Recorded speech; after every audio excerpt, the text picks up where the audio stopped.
D'abord, je vais commencer. Évidemment, je ne peux pas forcément répondre dans l'ordre, prêcher dans le désert, et puis qu'est-ce qu'on a fait au niveau des autorités. Vous savez, nous sommes une structure des droits de l'homme, mais nous sommes très républicains. Voilà. Nous sommes très républicains. La question des élections est sous la tutelle du ministère de l'Intérieur, même s'il y a une commission électorale indépendante qui l'organise. Nous avons adressé un courrier au ministre de l'Intérieur. Je passe sous le contrôle du monsieur le secrétaire général. On a les décharges des courriers, n'est-ce pas? Ministère de l'Intérieur. Donc le ministre de l'Intérieur a été saisi. Et même dans le courrier du ministre de l'Intérieur, on demandait son parrainage administratif. Mais on ne s'est pas arrêté au ministre de l'Intérieur. On a également saisi monsieur le Premier ministre. Parce qu'une action comme celle-là, une campagne nationale pour la paix, mais quand la Côte d'Ivoire est en paix là, ça profite à tous les Ivoiriens. Mais on met cela sur le compte politique de celui qui est au pouvoir. Directement ou indirectement. Si la Côte d'Ivoire était toujours déchirée, comme hier elle était coupée en deux là, est-ce que tous les ponts qu'on a réalisés aujourd'hui, on pouvait les réaliser? La paix est le gage du développement. Donc ça profite à ceux qui sont au pouvoir. On a saisi monsieur le Premier ministre pour qu'il soit le président de cette cérémonie.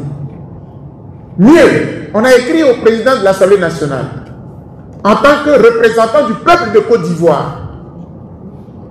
Donc, écoutez, nous faisons notre travail.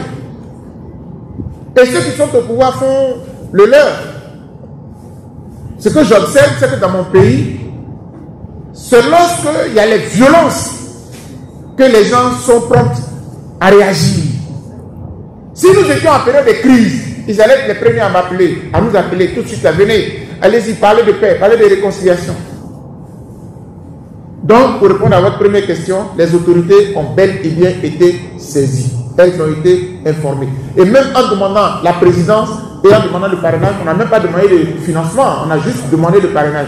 Il supposait que le Premier ministre était présent ou le ministre de l'Intérieur, on allait poser le problème de ce que la campagne est lancée sans financement. Mais la paix n'appartient pas à M. Ouattara. La paix n'appartient pas à M. Gbagbo, la paix n'appartient pas à M. Bédié. C'est la paix de la Côte d'Ivoire. Et je suis ivoirien. Donc même sans moyens, je me bats pour que la paix advienne dans mon pays et que le chaos ne vienne pas par les élections. Chacun fait son travail. Nous faisons le nôtre. Et je dis. La deuxième préoccupation, c'est les différents partis politiques. Les grands ne sont pas là. Est-ce que nous ne prêchons pas dans le désert? Chers amis, lorsque nous sommes rentrés d'exil, chacun a pris un engagement. Le combat pour la libération de l'ex-président et de son ministre de la jeunesse qui est là, il n'y a pas quelqu'un qui l'a porté plus que dans la société civile, plus que Dr Bouga. J'ai passé 10 ans d'exil pour ça. Et si c'était à recommencer, je le referais. Parce que je l'ai fait avec conviction en faisant une lecture propre de ce qui s'est passé dans mon pays. Mais à chaque chose son temps. Aujourd'hui, nous sommes dans la quête de la paix, une paix durable. Tous les partis politiques ont été informés. Nous les avons invités. Et le ministre Cissé Bakongo, représentant le RNDP, en tant que secrétaire exécutif, il a été saisi. Le professeur Hubert Youlaye, secrétaire exécutif aussi, non, président exécutif, il a été saisi. Et du PPACI, pardon. Le MGC, Mme Gbagbo a envoyé une délégation, et c'est ce qu'on a fait. Voilà. Donc nous, on est très regardant sur les principes. Il ne faut pas que quelqu'un dise qu'on ne l'a pas invité. Lorsqu'on fait ce lancement officiel là, cela nous donne le droit de prendre le peuple, la population, j'allais dire l'opinion nationale et internationale à témoin. Parce que quiconque violera le principe du vote demain, quand nous allons critiquer, ne dit pas qu'on n'a pas avisé. C'est comme ça que nous on procède. On vous informe. Si vous ne respectez pas les règles, chers amis, celui qui va gagner l'élection là, nous serons les premiers à dire c'est celui-là qui a gagné. Celui qui va les perdre, on sera aussi les premiers à le dire. C'est notre rôle. Parce que ce pays-là, on ne va pas rester, nous, bras croisés, et puis des gens vont s'amuser avec nos vies. Et puis parfois, même eux, ils sont épargnés, et que c'est nous qu'on tue. C'est nous qui allons en exil. Aucun Ivoirien ne partira en exil. Celui qui a perdu va se taire. Et puis la Côte d'Ivoire va avancer. Faut-il pas repousser les élections pour régler les problèmes? Cher ami, d'abord, je voudrais te dire que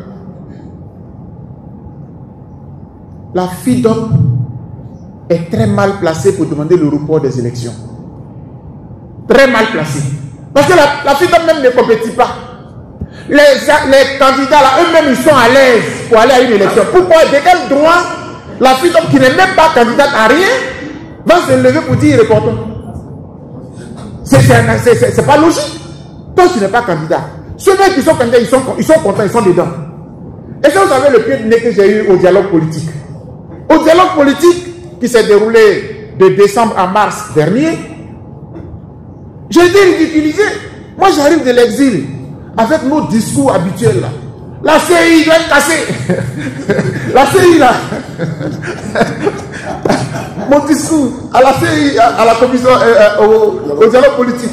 La CI là, c'est pas normal. Attends, dans le pays on se connaît. Qui ne connaît pas M. Culbert Koulibaly? On connaît, on sait qui est qui. Est-ce que des gens sont. Est-ce qu'il n'y a pas des gens neutres dans ce pays pour diriger la CI? Voilà le discours. Non, au dialogue politique, on m'avait installé face à face avec le Premier ministre. Je me rappelle où on me fait asseoir là. Dans mes envolées. La CI doit changer. Laissons la société civile. On dit, hé, docteur Bouga, vous venez d'arriver, calmez-vous un peu. Calmez-vous un peu. Les dernières élections législatives qu'il y a eu en Côte d'Ivoire, ce sont les premières élections les plus inclusives que la Côte d'Ivoire n'ait jamais organisées. Je dis, ah oui? Oui, tous les partis politiques ont participé. Depuis pratiquement 20 ans, on n'avait jamais eu ça dans notre pays. Qui les a organisés? C'est la même chose. Donc le dialogue politique précédent, eux tous étaient d'accord finalement pour aller à cette élection-là. Donc, dans la même commission électorale dont vous me parlez là, tous les partis politiques sont dedans. Le PDCI est représenté, le PPS vient de faire son entrée. Eux-mêmes, ils ne demandent même pas la démission de la CEI. Ils ne demandent même pas de casser. Puis c'est nous qui sommes à l'extérieur là qui allons toujours crier casser la CEI, casser la CEI. Chers amis, vous aurez compris que les politiciens, en fait, c'est un jeu. Ils sont dans un jeu. Et c'est nous, le peuple, qui n'avons pas compris. Au dialogue politique, j'ai compris que finalement, on parle, on évoque les principes, mais en réalité, chacun vit pour ses propres intérêts. Tant que ses intérêts sont garantis, que le pays brûle, ce n'est pas leur problème. Si les Ivoiriens n'ont pas compris ça, on va toujours rester là à se faire manipuler pour des hommes politiques. Je ne veux pas dire d'autres choses, mais il y a des vérités que les Ivoiriens doivent savoir. Militons avec raison gardée. Un homme politique est un leader qu'on aime. C'est notre leader, c'est notre champion. Mais ce n'est pas notre Dieu. Car il est de passage. Et la vie continuera. Et je dis, mais il y a quelqu'un qui a dit pourquoi l'enrôlement, nous n'avons pas agi, etc. Cher ami, tu es témoin de ce que ce matin je viens d'évoquer, une question de moyens financiers. C'est-à-dire que si nous avions un financement de l'État, on a un budget, au niveau des membres, il n'y a pas de problème. On a plein d'étudiants. À la FIDOP, il y a des stagiaires. On a une vingtaine de stagiaires qui sont là, on peut les envoyer sur le terrain. On va observer l'élection bientôt. Mais quand vous n'avez pas de moyens, vous faites quoi? Quand vous n'avez pas de moyens, vous faites ce que vous pouvez. Au passage, j'apprécie que les partis politiques eux-mêmes, ils ont créé des cellules pour contrôler la liste électorale. C'est ce que doit faire un parti politique. Il doit anticiper, il doit agir. Mais en même temps, la société civile est mieux placée pour faire objectivement ce travail-là. Parce que quand toi tu es dans un parti politique et tu le fais, on considère que tu es un parti pris. Est-ce que vous comprenez un peu? Donc on gagnerait à soutenir la société civile pour qu'elle fasse ce travail-là. J'ai vraiment aimé le discours du secrétaire général de la FECI, un jeune frère, parce que je suis là pour accompagner la FECI, pour aider à former cette jeunesse-là, parce que c'est l'avenir de notre nation. Donc, depuis que je suis arrivé, ils m'ont très bien accueilli. On a un très beau partenariat. Je joue mon rôle à leur côté. Je leur donne de la formation. Et de temps en temps aussi, ils viennent pour assister. Et ça, je pense que la Côte d'Ivoire est en train de changer avec cette jeunesse qui a compris son rôle réel dans ce pays. Voilà. Et elle fait partie, cette partie-là, de la société civile. Dans mon exposé, si tu as bien suivi, on a le même discours. Et à ce niveau précis, je vous ai dit que ce n'est pas seulement la police et la gendarmerie qui assurent la sécurité dans un pays. Et que c'est la justice qui est le garant de la sécurité. Si je n'ai pas des juges objectifs, des juges corrects, je ne suis pas en sécurité. Ça veut dire que si j'ai un problème, même avec un policier, donc ça veut dire quoi? Ça veut dire que si moi, on peut jamais avoir des problèmes avec un policier, oh, il y a des policiers qui abusent. Il faut que j'ai un juge qui soit juste, qui dise le droit pour que je sois en sécurité dans mon pays. Donc la question de fond, si la justice n'est pas crédible, elle n'est pas rassurante, les recours là sont nuls. Et quand tu ne crois pas au recours, tu préfères aller te refaire justice. Tu prends tes jeunes loubas pour aller revendiquer ta victoire dans la rue. C'est ça qu'il nous faut éviter. C'est pour cela que dans notre exposé, nous avons insisté, mais subtilement, pour dire aux juges qu'ils ont un rôle à jouer dans cette affaire. Les juges, ils ont un rôle à jouer dans cette affaire. Donc c'est tout l'appareil judiciaire qui est vraiment interpellé ici. Malheureusement, si la démocratie est sapée sur le continent africain, c'est parce que les trois pouvoirs là, vraiment ne jouent pas. Les trois pouvoirs sont pratiquement cumulés entre les mains de l'exécutif. Malheureusement. Sinon, un bon pouvoir législatif. Le président de la République vient devant le Parlement pour s'expliquer. Parfois même ici, là, il y a des choses, on a besoin que le président s'explique, mais il ne s'explique jamais. La question des datas. On a parlé des datas ici. Les gens se sont levés pour augmenter le... Personne. Voilà. Le Parlement, c'est comme si il y a une confusion entre le Parlement et l'exécutif. Et puis bon, le judiciaire vient au lieu de trancher, lui aussi il est là. Voilà. C'est ça qui est un peu inquiétant. Donc je comprends ta préoccupation, mais c'est un combat que nous devons mener. Mais à côté de cela, les juges ne seront plus seuls. La société civile constitue un poids. C'est pour ça que nous aussi on sera là pour dire les choses telles qu'elles sont. Voilà. La dernière question, c'est la position de la FIDOP sur la question de la radiation. Si vous avez bien suivi l'exposé, la radiation du président Gbagbo, le ministre Charles Blé Goudé, et puis M. Guillaume Soro, etc. Si vous avez bien écouté la conférence, la question est déjà répondue. 1. Le droit de vote et le droit de candidater est un droit de l'homme. Inaliénable. 1. De 2. Nous sommes dans un état de droit. Et dans l'état de droit là, quand je vous ai présenté la constitution là, je vous ai montré dans le préambule que mon pays a ratifié des textes. Donc la charte africaine, la charte africaine des droits de l'homme et des peuples. Mon pays l'a ratifié. Chers amis, ce débat là, il n'avait même pas sa raison d'être. J'ai écouté le président Koulibaly plusieurs fois sur cette question. Mais nous tous on est choqués. La Côte d'Ivoire a rendu un verdict contre des personnalités, les condamnant à 20 ans dans la juridiction nationale. Ces personnes non satisfaites de cette décision saisissent une juridiction internationale, sous-régionale africaine. Elle sort une décision. Le président de mon pays dit « Je ne vais pas appliquer cette décision au nom de la souveraineté de mon pays. » Le débat est clos, c'est fini. Tout ce que nous disons là, ce n'est plus du droit, c'est du politique. On est sorti du champ juridique, on est dans le politique. C'est pour cela que l'appel qu'il faut lancer, je l'ai fait tout à l'heure, mais je le refais, c'est que les trois grands leaders de ce pays savent où se trouve la solution de la paix dans ce pays. Une fois, je rigolais avec des amis, je dis, mais de vous à moi, si M. Ouattara, le président Ouattara, veut que M. Gbagbo figure sur la liste électorale, là, il va trouver les moyens juridiques pour que son nom figure tout de suite.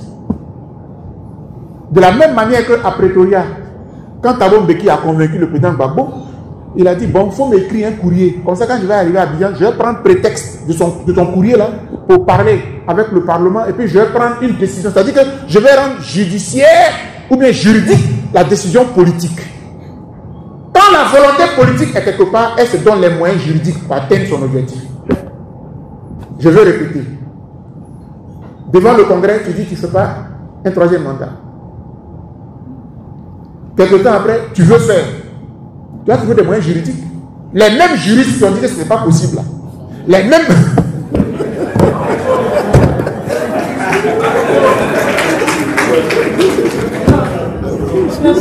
C'est la conclusion. Chers amis, comprenez que c'est un jeu politique. Le président, les trois présidents doivent se parler pour arriver à sauver notre pays. Vous me permettrez de conclure. Je reconnais, excusez-moi, ce que je ne veux pas reconnaître. La FECI a été vivement saluée à travers son secrétaire général. Je veux saluer l'association des réfugiés qui étaient au Ghana, mes amis qui sont arrivés, avec qui je travaille au siège. Je voudrais vous saluer. Je voudrais saluer Esthética. La responsable est une de mes collaboratrices, mais elle a déplacé son organisation pour venir ici. Je voulais vous saluer. Je voulais saluer l'association des femmes unies de Côte d'Ivoire. Je voudrais vous saluer. Je voudrais saluer mes amis, mais je n'ai pas le nom de l'organisation ici. IJPACI, je voulais vous saluer. Merci beaucoup. Évidemment, puis Chéri Balé a déplacé une délégation. Je voudrais vous saluer. Je voudrais saluer le président d'un parti politique, un jeune frère, qui m'a pris un peu comme... Merci beaucoup, mon fils. Je voudrais vous saluer. Je voudrais individuellement vous remercier d'être venu à cette conférence de presse. Et je voudrais saluer toute la presse. Près de 30 organes de presse qui ont fait le déplacement pour cette conférence de presse. Chers amis, lorsque le pays brûle, c'est nous tous qui brûlons. Je suis assez bien placé pour avoir tapé 10 ans en exil pour vous dire la galère qu'il y a dans l'exil, même si j'avais la chance d'être en Europe et de voyager partout. Il ne faut pas le souhaiter pour notre pays. Vous et moi avons la même mission. Souvent, les journalistes, quand ils écrivent, ils pensent que, ils disent les leaders politiques, et puis eux, ils pensent qu'ils sont dans le rang des leaders politiques. Les journalistes sont de la société civile. Les journalistes là, ils sont pour la société civile. C'est vrai qu'en Afrique, on a des journalistes politiques. Même en France aussi, on a Libération qui appartiennent à qui sont rattachés à des partis politiques. Mais un journaliste, il est pour le peuple. Si la Côte d'Ivoire est en paix, c'est dans votre intérêt. Alors aidez-nous à atteindre cet objectif. Pour que nous ne puissions plus, voilà, pour que nous ne puissions plus subir ce que nous avons subi jusqu'à maintenant. Je voudrais dire que la conférence, la campagne qui va se faire, nous allons nous battre. On a fait le lancement aujourd'hui. Mettez bien le message du financement parce que quand la campagne est financée, dans toutes les délégations, nous devons partir avec les journalistes. On a prévu normalement de partir avec un car. Vous vous rappelez, quand je suis revenu d'exil, il y a certains parmi vous qui m'ont accompagné. Quand mes parents me recevaient, c'est pareil pour le ministre Abdel Goudé, c'est pareil pour le président Gbagbo. Cette campagne-là, nous devons la faire ensemble. Non pas contre les hommes politiques, mais pour leur dire, nous voulons la paix, nous voulons vivre, aidez-nous à vivre, s'il vous plaît. L'étape de Daloa, c'est après-demain. Je voudrais profiter de votre présence pour saluer monsieur le préfet de la région de Daloa qui nous a offert la salle de la préfecture. Le samedi à 10 h, nous avons la première séance à l'intérieur du pays à Daloa. Après, il y a Boaké qui est prévu et ainsi de suite. Donc, les amis de la presse, chers amis de la société civile, la FIDOP est une structure de réflexion. On n'a pas du monde. Je vous ai toujours dit que les organisations de défense des droits de l'homme, ce n'est pas la masse, mais c'est l'élite, c'est la réflexion, ce sont des propositions. Donc on aura besoin de nos partenaires de la société civile pour que nous puissions faire les équipes pour sillonner la Côte d'Ivoire. Car nous avons notre mot à dire. Et j'ai dit que Dieu bénisse la Côte d'Ivoire. Merci beaucoup. Merci.